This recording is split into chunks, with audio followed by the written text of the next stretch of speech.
dari TKL Kausar Kalibaru Banyuwangi. Di sini saya akan mewawancarai dengan Ibu Pengawas TK Kecamatan Kalibaru dengan Ibu Sifa Widaimah. Pertanyaan yang pertama, bagaimana menurut Ibu tentang konsep mengenalkan bilangan 1 sampai 10 pada anak TK kelompok A usia 4 sampai 5 tahun dan dapat mengandung 6 aspek pembelajaran. Terima kasih. Saya mencoba menjawab pertanyaan dari Bu Eva. Bagaimana mengenalkan konsep bilangan 1 sampai 10 yang berhubungan dengan 6 aspek perkembangan. Yang pertama itu kalau kita mengenalkan ke TK itu secara aspek kognitif itu kita harus mengenalkan mengajarkan urutan bilangan itu dengan melalui nyanyian anak-anak biar senang. Karena kan tidak harus langsung nulis kan. Kemudian yang kedua dengan gerakan, aspeknya itu dengan gerakan. Bisa ya, satu bagaimana gerakannya menekan angka 1 kan gitu. Nah, itu sudah berhubungan nyanyi dengan gerakan. Kemudian yang ketiga dengan dihubungkan dengan motorik halus dan motorik kasar. Motorik halus dan kasar itu bisa, kalau motorik halus itu contohnya dengan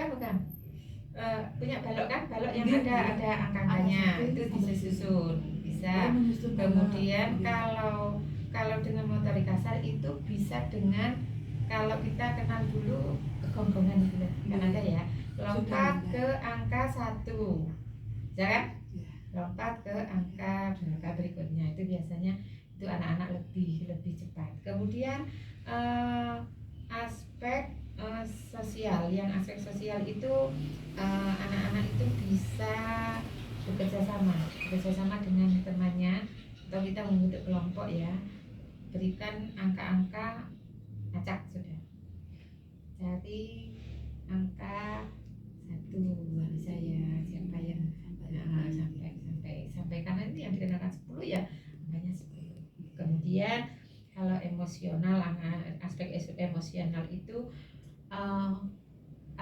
lingkungan di mana tempat anak-anak itu belajar, misalkan itu bisa mendukung anak-anak itu senang, untuk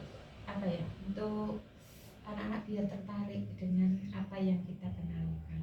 Tadi semua aspek itu kalau lingkungan tidak mendukung, anak-anak tidak akan tertarik, tidak akan tercapai aspek-aspek yang akan kita kembangkan. Kemudian yang terakhir adalah estetika. Gunakan kalau estetika itu kan estetika itu bagus, cantik gitu ya. Nah, berikan peraga yang menarik, gambar-gambar, kemudian gambarnya yang berwarna yang anak-anak suka, atau dengan bentuk nyata. Lah bisa yang bentuk nyata itu tadi udah di motorik kasar itu, di motorik halus itu kan sudah muncul. Itu insyaallah. Terima kasih Ibu. Untuk pertanyaan selanjutnya, yang kedua, strategi media yang dapat digunakan agar pembelajaran mengenal bilangan 1 sampai 10 dapat menjadi pembelajaran yang inovatif. Konsep itu bisa dengan menggunakan APK.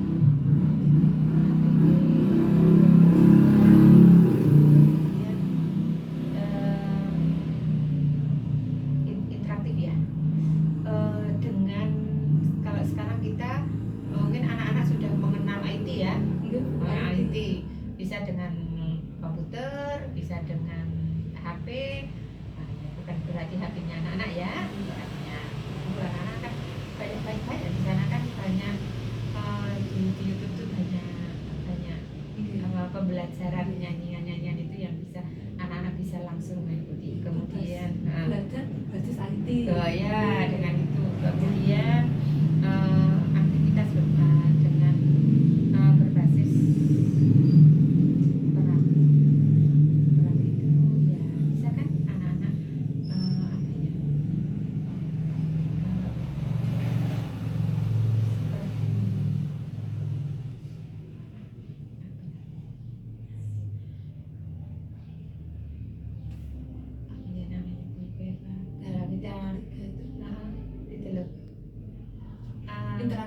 interaksi dengan temannya, atau kita bisa memberikan dengan permainan permainan supaya interaksi dengan teman. Iya, begitu. Ya, biasanya gitu Bisa, kalau ya, kita.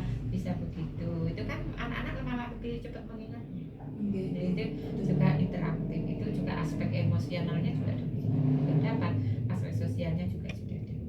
Kemudian yang keempat itu berkolaborasi, sama juga kolaborasinya juga bermain peran itu juga kan kreativitas juga dibutuhkan. Kreativitas gurunya bagaimana bisa memberikan pertanyaan pemantik yang bisa memacu anak-anak untuk lebih kreatif. Itu insya Allah. Terakhir Ibu, enggak apa-apa ya, monggo. Hanya ya.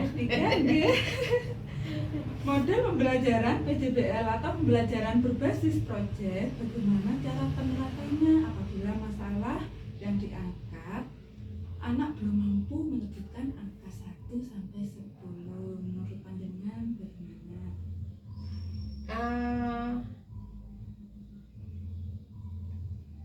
Pembelajaran berbasis proyek kalau diterapkan pada anak yang belum mampu menyebutkan angka 1 sampai 10 di usia 5-4 tahun itu, kita harus melihat ada beberapa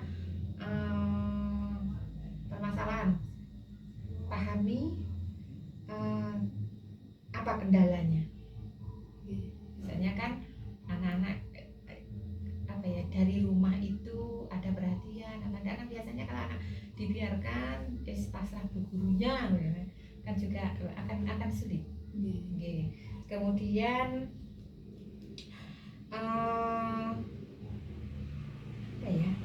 berbasis tema kalau di kelas ini. Kalau di kelas Menentukan tema. Bukan. Melibatkan anak-anak dalam pembelajaran itu, berhitung itu dengan teman. Kolaborasi. Bukan kolaborasi gini.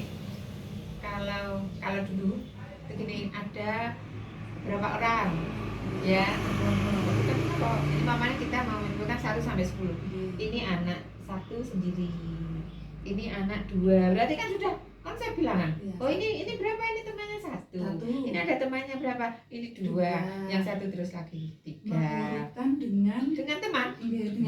Itu biasanya kan anak-anak biasanya gini permainan, lari ya ke 4, ke teman yang jumlahnya 4, ya bagaimana lah inovasi bukunya 4, anak kan akan juga berhitung mana yang 4, biasanya kan gitu,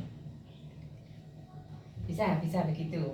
Kemudian dengan menggunakan permainan, yaitu lagi balok itu memang perlu ya di sekolah ya. Di samping itu balok itu dadu itu juga kan bisa ya. Dadu itu kan nanti kita gelindingkan kan, itu juga anak-anak juga bisa berhitung berapa ini dadu yang di atas. Kemudian ada yang angka juga bisa. Kemudian kita menyusun balok itu juga bisa kita buat permainan. Susun balok ini 4, susun ini 5, kan juga bisa anak-anak kan menyusun. Itu yang balok yang tidak ada angkanya bisa. Kalau kita pakai angka balok yang ada angkanya ya bisa. Urutkan mulai dari yang nomor 1, bisa kan, 1 paling bawah, setelah 1, 2. Banyak sebetulnya permainan-permainan yang akan kita eksplor di TK, atau kita bikin bukan permainan bulan APE yang pabrikan, kita pakai batu, kita pakai lidi, kita pakai daun-daunan juga bisa. Dari bahan alam bisa. Ya kalau lebih enak kan enak jeruk ya, jeruk yang manis. Bu guru berarti harus bukan 10, 1, 3, 6 sampai ke 10. Yang 1 ya jumlahnya 1 ini jeruk. Mungkin itu akan lebih menarik setelah selesai anak-anak bisa mencicipi jeruknya. Oh betul. Ya. Udah nyata. Udah nyata. Oke. Kemudian kita juga harus melibatkan orang tua. Lagi-lagi kita melibatkan orang tua. Orang tua itu tidak akan ngomong ke gurunya gini, anak saya belum bisa. Sedangkan anak saya pasti bisa. Tapi ini kita harus sering komunikasi dengan orang tua, bagaimana perkembangan anak itu. Kita juga harus rajin melaporkan setiap perkembangan anak. Itu bukti keterlibatan orang tua dengan kita, tidak cuma kita biarkan, tidak ada laporan. Udah ibu, itu saja dari saya. Terima kasih. Mohon maaf kalau jawabannya kurang berkenan, mohon maaf. Terima kasih kalau ini menjadi laporan. Semoga Bu Eva berhasil melampaui ini semua dengan baik. Sehat selalu karena masih panjang. Terima kasih. Wassalamualaikum warahmatullahi wabarakatuh.